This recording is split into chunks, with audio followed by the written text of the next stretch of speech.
Goats, pigs, chickens, rice, vegetables, corn, fruit trees. These are some of the choices we've been weighing up to improve the farm here in the Philippines. We've now been living on this farm for almost 4 months. We left Australia back in April, carefully timing our arrival to coincide with the start of the wet season.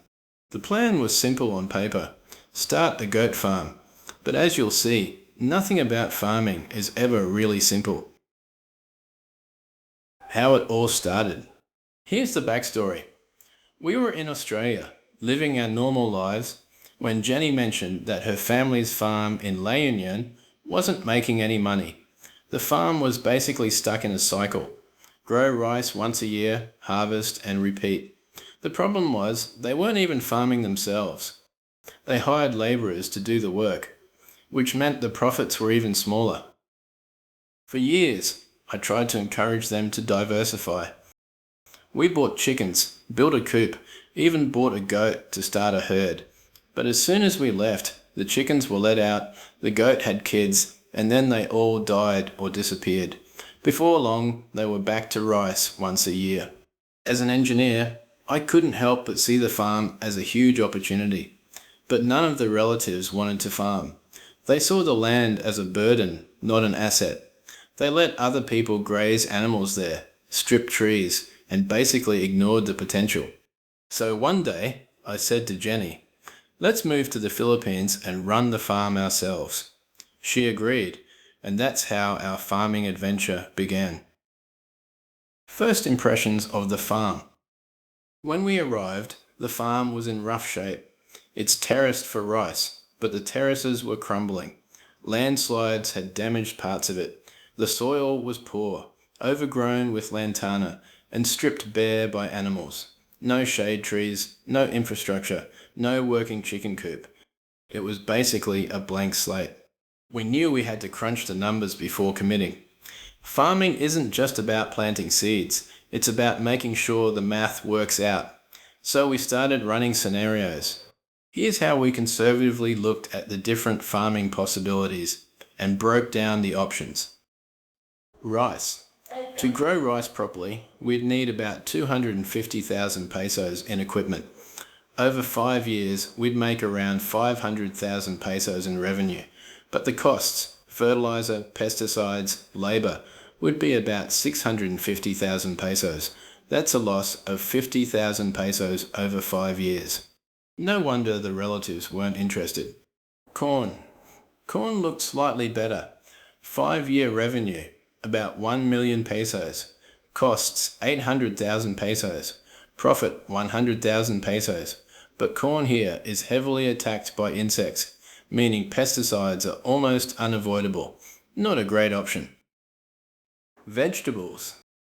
Mixed vegetables could bring in 1.6 million pesos over 5 years, with costs around 200,000 pesos. That's a 500,000 peso profit. But vegetables are labour intensive and insect prone. Without pesticides or expensive row covers, it's tough. Fruit trees. Fruit trees are long-term but promising. 5-year revenue, 2 million pesos. Costs 800,000 pesos. Profit 1 million pesos, increasing as trees mature. But it takes years before you see returns. Pigs. Pigs are popular in the Philippines, but risky. With 10-15 sows, 5-year revenue could hit 4 million pesos. Costs? Also 4 million. Profit? Basically zero. Diseases can wipe out a piggery overnight. To me, not worth the risk. The black native pigs are another option. They are tougher. They eat farm-grown food, reducing feed costs. 5-year revenue, 2 million pesos. Costs, 800,000 pesos. Profit, 1 million pesos.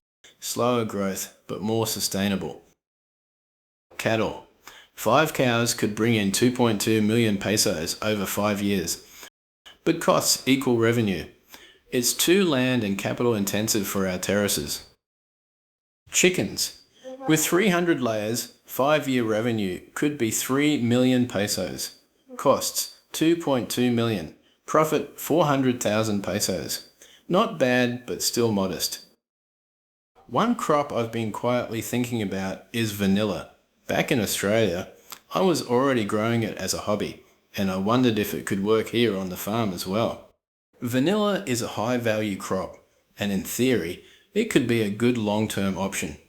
But when I started running the numbers for our 2-hectare farm, the picture wasn't as strong as I hoped. On our terraces, we could realistically plant around 300 vines. Even with good management, vanilla takes 3 to 4 years before it starts producing properly. Over 5 years, we estimated revenue of around 720,000 pesos. But the costs, building shade structures, buying vines, ongoing labour, and managing disease, came to about 1.1 million pesos. That's a projected loss of around 380,000 pesos over 5 years. Value adding, such as making vanilla extract or selling cured beans, would improve the margins slightly, but it still wouldn't be enough to make vanilla a worthwhile enterprise on this farm. It's also quite risky. Vanilla is sensitive to disease and typhoons, and pollination is labour intensive. So for now, vanilla will probably stay as a hobby. Maybe a few vines here and there for fun, rather than something we build a business around. It's an interesting crop, but it's just not the right fit for us at this stage. Goats. Goats look best. Startup costs 400,000 pesos. 5-year revenue 3 million. Costs 1.6 million. Profit 1.7 million pesos. Starting with 20 goats, we could grow to 90 goats in 5 years, earning 600,000 pesos annually. That's sustainable. The combined approach. But here's the kicker. Mixing enterprises works better. Goats plus chickens plus sorghum plus fruit and vegetables. That combination could bring in 6 million pesos over 5 years with cost of 2.8 million. Profit 3.2 million pesos.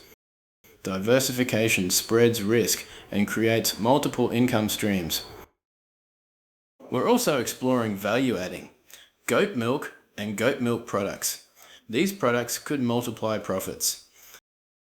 It's early days, so we're gathering data before committing.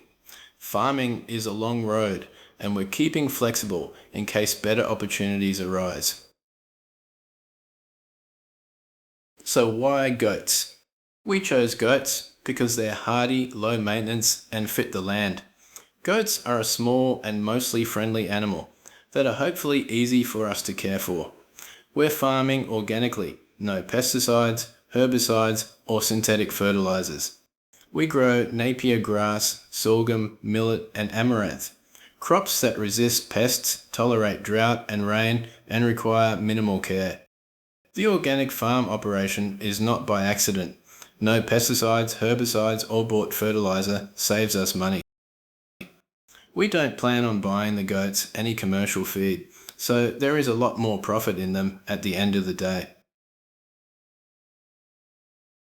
Jenny is the heart of the goat operation. She's amazing with animals, and the goats adore her. With her care, they thrive. She thinks we can push our goat population beyond our calculated max number. This would require some radical farm changes, but I think she is right in her higher projections. So let's just see how the goat numbers compound. The best thing is that once we get more goats and work out how much feed we can produce for them, the sustainable number of goats will be easy to calculate. We'll keep you updated on our progress, and when we finally start making money, you'll be the first to know. For now, we're focused on building the herd, planting resilient crops, and laying the foundation for a sustainable farm future. That's all for today's update. Thanks for following along on our journey. Catch you in the next one.